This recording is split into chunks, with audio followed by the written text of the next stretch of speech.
Lu pekah yuk tu. Baju tu, hanya tu lain dah yuk yuk. Jamun di Pidijaya, na ulama dia kuat rawat. Abu Syih Pantai Gelima dan Abu Syih di Ulai-Geli. Yang dengar bagus. Abu Syih di Pantai Gelima, bahasa Bahura. Gecok anak dia tujuh nu. Gerubuh. Le gerubuh anak dia tujuh nu. Gerubuh lang getah. Guhoi. Khadim ngayan. Nyapat anak dia tujuh nu. Me tiga Ulai-Geli. Juk tiga Abu Syih Ulai-Geli. Tak pegah bagian yang oleh-oleh reload. Dan tak pegah bagian anak dia nya riu pula. Karena anak dia nya laga asawai. Huk dia asawai. Laga-laga boh. Ne pegah bagian riu pula. Tinggal khadim. Anak dia ada gerubuh riu pula. Ada le. Memang ada gimana anak dia ada gerubuh pula. Anak dia ada gerubuh dah jauh. Watenya gecok anak dia tujuh nu pasal dalam getah kat me Ulai-Geli. Wateto Abu Syih Ulai-Geli, Abu Syih Ulai-Geli mak sayang tengok siang kau. Tengok siang kau boleh gerah hari kali. Ada boleh perut kat gerah, tak boleh pingan. Assalamualaikum Abu. Waalaikumsalam. Pernah nyolon Abu khadim daripada Abu Syih Pantai Gelima. Lonjak kenau, puna pakat, puna hajat, menau Abu yang paling gertah nak rian tujuh nu. Ata amanah Abu Syih Pantai Gelima, yujuk berau anu. Do pegah le kan, iwa tanau. Karena rian tujuh nu, yo laga atau aji. Ote muboh.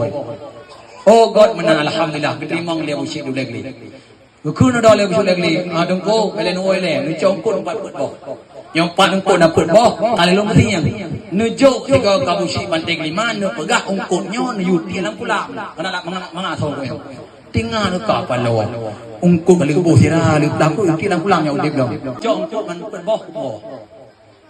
Wah teng congkut boh nu nujuk Abu Syih di Pantai Gelima. Kali tajuk amanah lu, Abu melang getah putra, nyo oleh-oleh dari Abu Syih Ulai-Geli. Putra ungkut kali putra beruah.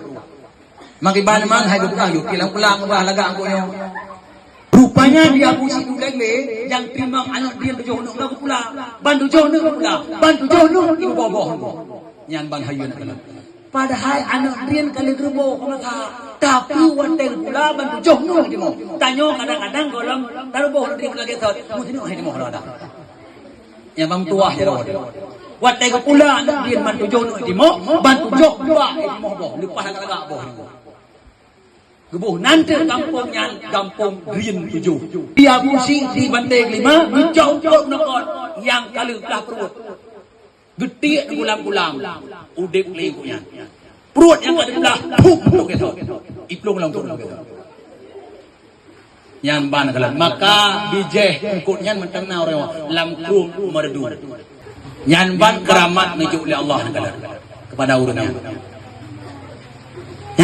Maka Nabi menghiasi Allah dengan mukjizat, ulama menghiasi Allah dengan karamah.